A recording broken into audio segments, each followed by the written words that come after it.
आप तो वो लोग हैं जिन्होंने प्रभु श्री राम के मंदिर में भी घोटाला किया। मान्यवर, राम मंदिर की जमीन का चंदा खाने वाले लोग हैं सर ये लोग। 2 करोड़ की जमीन 5 मिनट में 18 करोड़ में बेची सर इन लोगों ने। अरे बैठ जाओ, राम मंदिर का पैसा खाते हो। अरे राम मंदिर में घोटाला करते हो, बैठो। अरे चंदा चोरो बैठो, चंदा चोरो बैठो, चंदा चोरो बैठो। राम मंदिर में चंदा चोरी किया इन्होंने, चंदा चोर है सर ये लोग। इन्होंने प्रभु श्री राम का चंदा खाया। एक अत्यंत महत्वपूर्ण बिल पे मुझे अपनी बात कहने का मौका दिया। मैं जैसे उदय प्रताप जी की चंद पंक्तियों से अपनी बात शुरू करूंगा। न मेरा है न तेरा है, ये हिंदुस्तान सबका है। नहीं समझी गई ये बात तो नुकसान सबका है। न तेरा है न मेरा है, ये हिंदुस्तान सबका है। नहीं समझी गई ये बात तो नुकसान सबका है। जो आकर मिल गई इसमें वो दिखलाई नहीं देती, जो नदियां मिल गई इसमें वो दिखलाई नहीं देती। महासागर बनाने में मगर एहसान सबका है, महासागर बनाने में मगर एहसान सबका है। मान्यवर, हम लोग बचपन से एक शब्द सुनते आए, सरकार माई बाप। सरकार माई बाप यानी कि जो सरकार होती है वो लोगों की माई बाप होती है, मां की तरह ख्याल रखती है, पिता की तरह ख्याल रखती है। लेकिन अगर कोई सरकार अपने बच्चों को उसका गला घोटने पे उतारू हो जाए तो वो फिर सरकार निष्पक्ष सरकार नहीं है, नहीं है मान्यवर। वो सौतेली मां है, वो सौतेली मां है, उसका व्यवहार सौतेला है। और आज आप जो काम कर रहे हैं इस बिल के माध्यम से, आप बाबा साहब डॉक्टर भीमराव अंबेडकर जी के द्वारा लिखे गए संविधान की हत्या कर रहे हैं। और ये बात मैं इसलिए कह रहा हूं कि बाबा साहब डॉक्टर भीमराव अंबेडकर जी ने संविधान की धारा 26 में लिखा, धार्मिक मामलों के प्रबंधन की स्वतंत्रता, धार्मिक एवं धर्मार्थ उद्देश्यों के लिए संस्थाओं की स्थापना एवं रखरखाव करना, धर्म के मामलों में अपने स्वयं के मामलों का प्रबंधन करना, चल एवं अचल संपत्ति का स्वामित्व एवं अधिग्रहण करना तथा ऐसी संपत्ति का कानून के अनुसार प्रशासन करना। यह अधिकार आपने नहीं दिया, यह अधिकार किसी भारतीय जनता पार्टी के लोगों ने नहीं दिया। यह अधिकार बाबा साहब डॉक्टर भीमराव अंबेडकर जी के द्वारा लिखे गए भारत के संविधान ने दिया। मानकर और आप उस संवैधानिक अधिकार को छीन रहे हैं एक गैर संवैधानिक बिल लाके। क्या क्या लिखा इस कानून के अंदर आपने, किस तरीके से आपने इस संविधान की हत्या करने का काम किया। आप बड़ी बड़ी बातें कर रहे हैं। ये सरकार कह रही है कि ये कानून हम मुसलमानों के भले के लिए आ रहे हैं।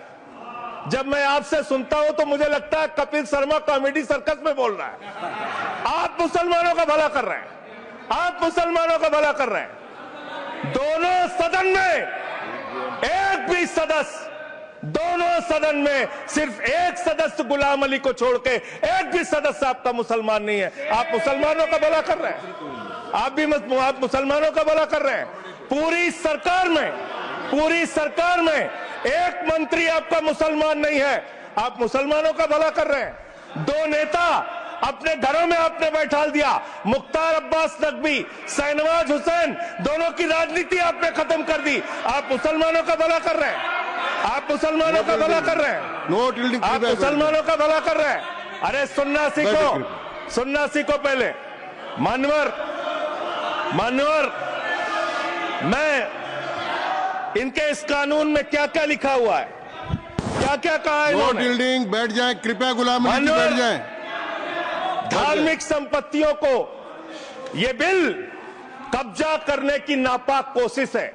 इतनी और धार्मिक संपत्तियों को सदन में इतनी कब्जा करने के लिए सदन में इतनी शांति है कि आराम से आप बोलोगे तो आराम से बोल रहा हूं सर। हाँ। आप बैठे हैं तो आपको देख के वैसे ही आराम आ जाता है। आपको देख के मैं वैसे ही आराम में रहता हूं सर। आप जब है आपका संरक्षण है तो आराम से ही बोल रहा हूं। बोलिए। मान्यवर, धार्मिक संपत्तियों को कब्जा करने की एक कोशिश है। इसलिए इस बिल पर न हिंदू को खुश होना चाहिए, न सिख को खुश होना चाहिए, न ईसाई को खुश होना चाहिए, न जैन को खुश होना चाहिए, न बौद्ध को खुश होना चाहिए, क्योंकि नंबर सबका आएगा। और आज वक्फ की संपत्तियां कब्जा करके आप अपने दोस्तों को देंगे, कल गुरुद्वारे की संपत्तियां कब्जा करके आप अपने दोस्तों को देंगे, फिर चर्चों की संपत्तियां कब्जा करके आप अपने दोस्तों को देंगे, फिर बौद्धों की संपत्तियां कब्जा करके आप अपने दोस्तों को देंगे, फिर जैनों की संपत्तियां कब्जा करके आप अपने दोस्तों को देंगे, फिर मंदिरों की जमीनें कब्जा करके आप अपने दोस्तों को देंगे। आप तो वो लोग हैं जिन्होंने प्रभु श्री राम के मंदिर में भी घोटाला किया। मान्यवर, प्रभु श्री राम के मंदिर के जमीन में घोटाला किया। मैं कागज दूंगा सर, मैं कागज दूंगा। बंद कर दिया मैंने। ये लोग राम मंदिर में घोटाला करने वाले लोग हैं, राम मंदिर की जमीन का चंदा खाने वाले लोग हैं सर। ये लोग 2 करोड़ की जमीन 5 मिनट में 18 करोड़ में बेची सर इन लोगों ने। 16.5 करोड़ का घोटाला किया, 18.5 करोड़ में जमीन बेची। ये राम मंदिर में घोटाला करने वाले लोग हैं सर। मान्यवर, अरे प्रभु श्री राम के नाम का पैसा खाते हो तुम लोग। अरे बैठ जाओ, राम मंदिर का पैसा खाते हो। अरे राम मंदिर में घोटाला करते हो, बैठो। अरे राम मंदिर का चंदा खाते हो। अरे चंदा चोरो बैठो, चंदा चोरो बैठो, चंदा चोरो बैठो, बैठो चंदा चोरो, चंदा चोरो बैठ जाओ। चंदा चोरो तुम लोग चंदा चोरो, चंदा चोरो तुम लोग, चंदा चोरो, चंदा चोरो, चंदा चोरो बैठो। 1 मिनट को प्लीज। चंदा चोरो बैठो। सभापति महोदय, Shri Gajendra Singh ji. Sir, I am not dealing sir, I am not dealing. सदस्य ने चंदा चोरी किया इन्होंने, राम का पैसा खाया, करने वाले राम का पैसा खाया सर इन्होंने। राम मंदिर का विषय, राम मंदिर में चंदा चोरी किया इन्होंने। चंदा चोर है सर ये लोग। इन्होंने प्रभु श्री राम का चंदा खाया।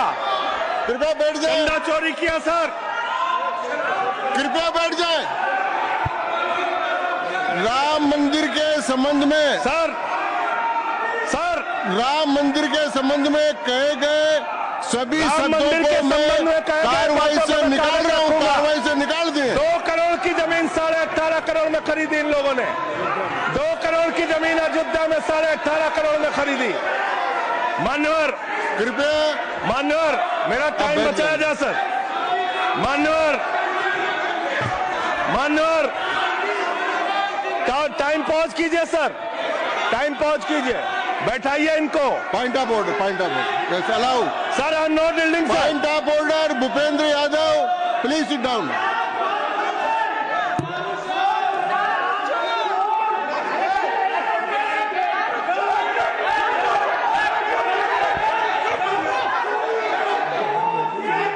भाई पॉइंट ऑफ ऑर्डर मैंने दिया, आप जाइए स्थान पर, कृपया अपने स्थान पर जाएं।